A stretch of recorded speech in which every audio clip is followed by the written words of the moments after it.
दिन था 27 जुलाई 2019। एक प्राइवेट डिस्कॉर्ड सर्वर जिसका नाम परफेक्ट वर्ल्ड वाइड था, उस पर कुछ लोग आपस में बातें कर रहे थे, हंसी मजाक चल रहा था। तभी एक महनाज नाम का यूजर उस पर एक फोटो अपलोड करता है।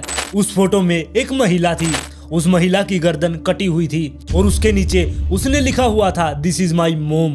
उस फोटो को देखने के बाद जो उस सर्वर पर लोग बैठे थे वो कुछ भी रिएक्ट नहीं करते। उसकी जगह अगर आप लोग या मैं होता तो हमारा तो बिल्कुल दिमाग ही खराब हो जाता, लेकिन वो लोग कुछ भी रिएक्ट नहीं करते। और उस फोटो को अपलोड करने के 5 मिनट बाद ही वो एक फोटो और अपलोड करता है जिसमें एक महिला और थी, लेकिन वो पहले वाली महिला से ज़्यादा उम्र की थी और उसका भी सेम ऐसे ही गला काटा हुआ था। दूसरी फोटो आने के बाद जो उस सर्वर पर लोग आपस में बातें कर रहे थे वो लोग थोड़ा सीरियस हो जाते हैं और वो फोटोज को ध्यान से देखते हैं कि कहीं ये फोटो एडिट तो नहीं की गई, लेकिन ऐसा कुछ भी नहीं था। और तभी महनाज का एक मैसेज और आता है जिसमें उसने लिखा था I killed mom and granny so far waiting for sister in 5 minutes and then dead in 1 hour. और सोचने की बात यह है कि ये लोग जो भी उस सर्वर पर बैठे थे वो महनाज को पहले सीरियस क्यों नहीं ले रहे थे, क्योंकि महनाज पहले भी ऐसी अजीबोगरीब बातें किया करता। वो अपने धर्म पर भी काफ़ी जोक मारा करता और जिस वजह से उसे इस सर्वर से काफ़ी बार बाहर भी निकाल दिया गया। लेकिन वो रिक्वेस्ट करके वापस से इस सर्वर में आ जाता और वापस से चैट करने लगता। जब वो दोबारा से इस सर्वर में आता तो वो 4-5 दिन तो ठीक रहता, लेकिन उसके बाद फिर से वो दोबारा से ऐसी अजीबोगरीब बातें करने लग जाया करता। इसलिए वो लोग इसे सीरियस नहीं ले रहे थे। लेकिन अब उस सर्वर के सभी मेंबर सीरियस हो चुके थे और उसी सर्वर में एक लड़की थी जिसका नाम निकोल था। उसने तो गूगल पर जाकर इमेजेस भी सर्च की कि कहीं ये गूगल से ली हुई फोटो तो नहीं, लेकिन ऐसा कुछ भी नहीं था। वो फोटो रियल थी, वो महनाज के फोन से ही खींची गई फोटो थी। इसका मतलब कि महनाज ने सच में उन 2 औरतों को मारा है। तो महनाज ने ऐसा क्यों किया होगा, आइए जानते हैं इस केस को पूरी तरह से। नमस्कार दोस्तों, मैं हूं अंकित और आज मैं फिर से हाजिर हूं आप सब लोगों के लिए एक क्राइम वीडियो लेकर। अगर आप इस चैनल पर नए हैं तो चैनल को सब्सक्राइब कर लें, वीडियो पसंद आए तो लाइक एंड शेयर जरूर करें। तो चलिए चलते हैं आज के एक और इंटरेस्टिंग एपिसोड पर। Is a horrifying case. Details in this story may be disturbing to some of our viewers. 4 people were found murdered inside this house yesterday. कहानी की शुरुआत 1980 से होती है, जब एक मनी रोज नाम का व्यक्ति बांग्लादेश में रहा करता। उसके पास कोई भी जॉब नहीं थी। वो अपना अच्छा भविष्य के लिए और अपनी अच्छी जिंदगी के लिए कनाडा शिफ्ट हो जाता है। वहाँ पर जाने के बाद वो टैक्सी चलाने लगता है और टैक्सी चलाते चलाते उसकी मुलाकात एक लड़की से होती है जिसका नाम मुमताज़ था। मुमताज़ से उसे कब प्यार हो गया उसे भी नहीं पता चला और वो दोनों आपस में 1994 में शादी कर लेते हैं। शादी होने के 2 साल बाद यानी कि 1996 में उनको एक बेटा हुआ और उसी के 2 साल बाद उनको एक बेटी हुई और उनके बेटे का नाम महनाज था और बेटी का नाम मेलिजा था। और वो दोनों यानी कि मनी रोज और मुमताज काफी स्ट्रिक्ट माता पिता थे। उन दोनों का मानना था कि अगर हमारे बच्चे अच्छे से नहीं पढ़ेंगे और अच्छे से काम नहीं करेंगे तो उनको आगे जाकर कोई भी जॉब वगैरह नहीं मिलेगी, जिसकी वजह से उनकी ज़िंदगी खराब हो जाएगी। इसलिए वो अपने दोनों बच्चों पर पढ़ाई के लिए काफ़ी जोर दिया करते कि वो दोनों अच्छे से पढ़ लिख कर कुछ बन जाएं। और उन्होंने अपने दोनों बच्चों के लिए गोल भी सोच रखे थे। उनका कहना था कि उनकी बेटी तो डॉक्टर बनेगी और उनका जो बेटा था यानी कि महनाज वो बड़ा होकर इंजीनियर बनेगा। और उनके दोनों बच्चे भी काफ़ी आज्ञाकारी थे। उनके माँ बाप के कहे अनुसार वो भी अच्छे से पढ़ाई किया करते। हालांकि उन दोनों बच्चों की माँ यानी कि मुमताज काफ़ी नरम दिल महिला थी। वो स्वभाव से बहुत ही नरम स्वभाव की थी और उनके पति यानी कि मनी रोज वो भी काफ़ी शांत स्वभाव के थे। वो सिर्फ अपने काम से काम रखा करते, उन्हें बाहर की दुनियादारी से कोई भी मतलब नहीं था। वो मन लगाकर अपना टैक्सी चलाया करते और टैक्सी चलाते चलाते उन्होंने इतना पैसा तो कमा लिया था कि उन्होंने एक अपना छोटा घर ले लिया। और इसके बाद वो धीरे धीरे और मेहनत करने लगे। मेहनत करके उन्होंने 2 प्रॉपर्टी और ली जिन्हें वो रेंट पर देना चाहते थे, लेकिन ये सब मनी रोज के समझ से बाहर था। इसलिए वो तो सिर्फ अपने टैक्सी चलाने में बिजी रहा करते और वो जो रेंटल प्रॉपर्टी जो उन्होंने रेंट पर दे रखी थी उसको संभालने की जिम्मेदारी मुमताज की थी।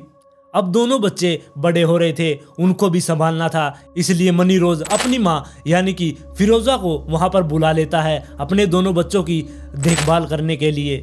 और फिर ऐसे ही धीरे धीरे समय निकलता जाता है और साल आ जाता है 2006 और अब बच्चे धीरे धीरे बड़े हो रहे थे। इसलिए मनी रोज अब एक 4 BHK का घर ले लेता है और उसमें वो शिफ्ट हो जाते हैं। मनाज एक शाही किस्म का बच्चा था। उसके स्कूल में भी कोई दोस्त नहीं थे। वो स्कूल में जाया करता और घर आकर वो कुछ भी पढ़ाई नहीं किया करता। वो अपने रूम में जाकर सारा दिन वीडियो गेम खेला करता। और दूसरी तरफ उसके घर वालों को टेंशन थी कि मनाज अब +2 पास आउट हो जाएगा, इसके बाद उसे ग्रेजुएशन के लिए किसी बढ़िया यूनिवर्सिटी में एडमिशन लेना पड़ेगा। लेकिन मनाज ने +2 पास आउट होते ही घर वालों से कहा कि उसे योर्क यूनिवर्सिटी में एडमिशन मिल गया है। योर्क यूनिवर्सिटी कनाडा की बहुत बड़ी यूनिवर्सिटी है जिसमें आसानी से किसी को भी एडमिशन नहीं मिलता। अब मनाज के घर वाले काफी ज्यादा खुश थे कि उनके बेटे को उस यूनिवर्सिटी में एडमिशन मिल गया है और घर वालों की उसके लिए और भी उम्मीदें बढ़ जाती है। इसके पीछे एक कारण और था जो कि मनाज की बहन थी। मनाज की बहन वैसे तो पढ़ाई में तो अच्छी थी लेकिन वो ऐसे ही काफी ऊटपटांग हरकतें किया करती। वो स्कूल टाइम में काफी लड़कों को डेट कर रही थी जिसकी वजह से उसे स्कूल से भी निकाल दिया गया था। इसकी वजह से उसके घर वाले मनाज को ही सब कुछ समझ रहे थे कि हमारा बेटा हमारा नाम रोशन करेगा, यही तो हमारे बुढ़ापे का सहारा है। लेकिन उन्हें नहीं पता था कि ये जिसको वो अपने बुढ़ापे का सहारा समझ रहे हैं वही उनकी मौत का कारण होगा। और मनाज अब काफी ज्यादा वीडियो गेम में घुस रहा था। तभी वो एक परफेक्ट वर्ल्ड वाइड नाम की गेम को डाउनलोड करता है और उसके डिस्कॉर्ड सर्वर में भी वो एंटर हो जाता है और उसमें भी वो बात करने लगता है। वहां पर उसको अपने अलग से दोस्त मिल गए जिनके साथ वो काफी सारी बातें डिस्कस किया करता। यहाँ तक कि उसने उस सर्वर पर ये भी बात बताई थी कि उसके मम्मी पापा उस पर काफी ज्यादा दबाव देते हैं लेकिन उसका पढ़ाई में बिल्कुल भी मन नहीं लगता। और ये अब इस गेम का इतना ज्यादा आदी हो गया था कि ये सारा दिन इस गेम को खेला करता। यहाँ तक कि इसके दोस्तों ने ये भी बताया कि जब वो उठा करते तब भी ये गेम खेलता मिला करता, जब वो गेम खेलते तब भी वो गेम खेला करता, वो स्कूल चले जाते तब भी वो गेम ही खेला करता। यानी कि वो बिल्कुल पूरी तरह से गेम में पागल हो चुका था। लेकिन घर वालों को उस पर पूरा ही भरोसा था क्योंकि मनाज ने काफी बार उनसे कहा था कि उसके काफी अच्छे नंबर आते हैं और घर वाले ये सोच रहे थे कि वो कंप्यूटर में सारा दिन गेम नहीं वो पढ़ाई करता है। लेकिन ऐसा कुछ भी नहीं था। और एक बात और कि मनाज को कभी योर्क यूनिवर्सिटी में एडमिशन मिला ही नहीं था। इसका एडमिशन एक नॉर्मल कॉलेज जो कि सैनिका कॉलेज था उसमें हुआ था। लेकिन इसने ये बता रखा था कि इसका योर्क यूनिवर्सिटी में एडमिशन हो रखा है और उधर उसकी बहन +2 पास आउट करके उसे रियल में ही योर्क यूनिवर्सिटी में एडमिशन मिल जाता है। लेकिन इसकी बहन भी ये ध्यान नहीं देती कि इसका भाई भी इसी यूनिवर्सिटी में पढ़ता है तो वो इसे कभी क्यों नहीं मिला। और मनाज अब इस गेम का इतना ज़्यादा आदी हो गया था कि वो जब भी कहीं बाहर जाता तब भी वो गेम खेलता रहता, घर आता तो अपने रूम में जाकर गेम खेलने लग जाया करता और वो उस डिस्कॉर्ड सर्वर पर जाकर अजीब अजीब बातें किया करता। कई बार उसे वहाँ से निकाल दिया जाता लेकिन वो रिक्वेस्ट करके वापस आ जाया करता और 4-5 दिन तो वो नॉर्मल बात करता लेकिन उसके बाद से फिर से वो अजीबोगरीब बात करने लग जाया करता। और धीरे धीरे ऐसे करके 4 साल निकल जाते हैं और 4 साल होने के बाद मनाज के घर वाले सोच रहे थे कि अब उसकी डिग्री पूरी हो जाएगी, अब वो इंजीनियर बन जाएगा। इसलिए वो उससे बार बार पूछते थे कि तुझे कब डिग्री मिलेगी।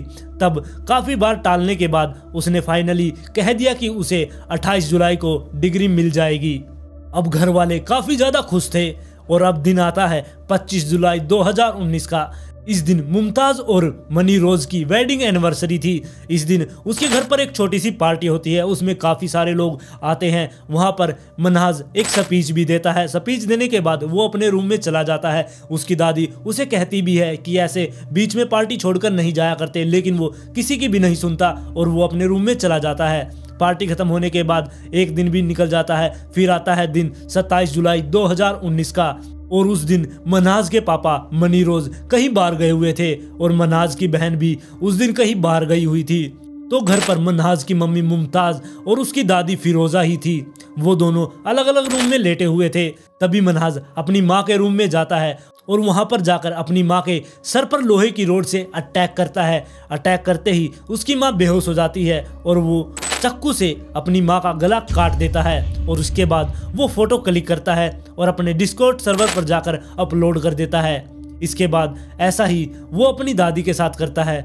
उनको भी वो पहले सर पर कोई लोहे की रॉड मारकर बेहोश करता है, उसके बाद वो उनका गला काट देता है और उनकी भी फोटो क्लिक करके वो डिस्कॉर्ड सर्वर पर जाकर अपलोड कर देता है।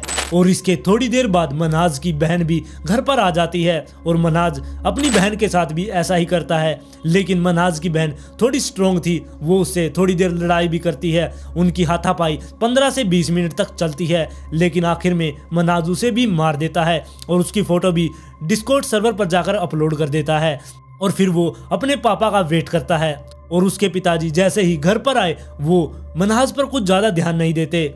मनाज वहीं पर लोहे की रोड ले खड़ा हुआ था। वो आते ही अपने पापा के सर पर भी वो लोहे की रोड मारता है और उनका भी ऐसे ही गला काट देता है और उसके बाद उस फोटो को भी क्लिक करके अपलोड कर देता है।